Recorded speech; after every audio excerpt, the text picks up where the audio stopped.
Mesmo com os erros da arbitragem que foi comandada pelo goiano Jefferson Ferreira de Moraes, o time fez muito pouco para conquistar essa vaga ontem no Maracanã. Essa é a leitura que você faz da partida, Boto. Boa tarde.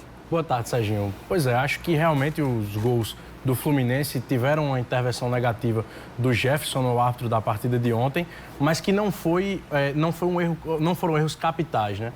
A gente teve aquela inversão de um lateral pelo bandeirinha no segundo tempo, no primeiro gol do Fluminense, que gerou a jogada do gol, e depois o pênalti, que aí sim é um erro capital. O árbitro dá um pênalti inexistente no jogador do Fluminense. Ele vê uma troca de empurrões, né? O que o Lohan teria segurado esse jogador do Fluminense, coisa que eu não vi, não acho que tenha sido para a marcação de pênalti ali, contribuiu realmente para a vitória do Fluminense. Porém, em um lance logo em seguida, onde o Fluminense também balançou as redes do Botafogo, foi marcado um impedimento grotesco, não foi impedimento. O Léo Moura e outro jogador do Botafogo, salvo a memória, era o Wellington César, davam condições ao jogador do Fluminense. Então, foram muitos erros da arbitragem que comprometeram tanto o Botafogo como também o Fluminense. É lógico que o Botafogo sai de campo derrotado e pesa mais esse erro de arbitragem para a equipe que sai sem a classificação, também a questão financeira, R$1,5 milhão jogados pelo ralo, que o Fluminense aproveita, claro, nessa sequência da Copa do Brasil. Você achou que Pisa fez correto, assim, o time começou bem atrás ali, praticamente se defendendo? Acho que a ideia talvez era garantir ali um empate, ou então ele poderia ter entrado logo com um Dico, um Pimentinha, para pelo menos ter um contra-ataque rápido, né? Faltou um pouco disso na primeira etapa.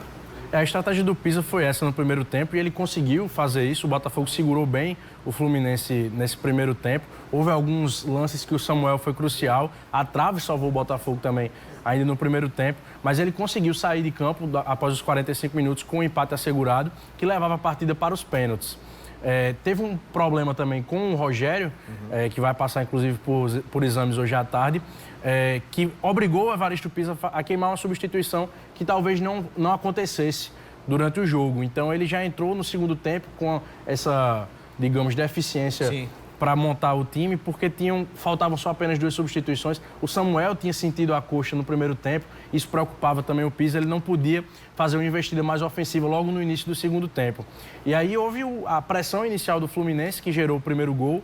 Depois, logo em seguida, o Botafogo teve a chance com o Dico, preciosismo do Dico, de driblar o goleiro, depois de tentar driblar outro jogador e finalizar. Talvez tenha também contribuído para ele errar aquele gol. Mas o Botafogo se comportou bem ainda depois do gol até o pênalti. O pênalti foi crucial. Depois daquele segundo gol, o Botafogo passou, com também a entrada do Dico e do Pimentinha em seguida, passou a jogar por uma bola, jogar sem aquela organização ofensiva, sem a organização tática. Sofreu muitos contra-ataques no final do jogo.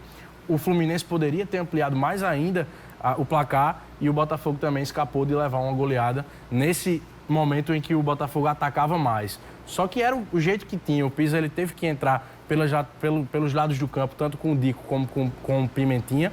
E teve até uma jogada do Pimentinha, ele foi até puxado dentro da área. Se tivesse valorizado, poderia ter sido um pênalti também. Ele não caiu, não esboçou reação, o árbitro preferiu mandar seguir o jogo.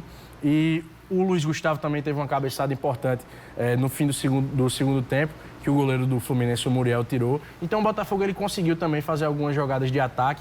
O preciosismo, como eu disse, atrapalhou um pouco e as investidas do Fluminense de ataque resultaram nos gols que deu a vitória ao tricolor. Beleza, Boto, obrigado pela tua participação. Valeu, Serginho.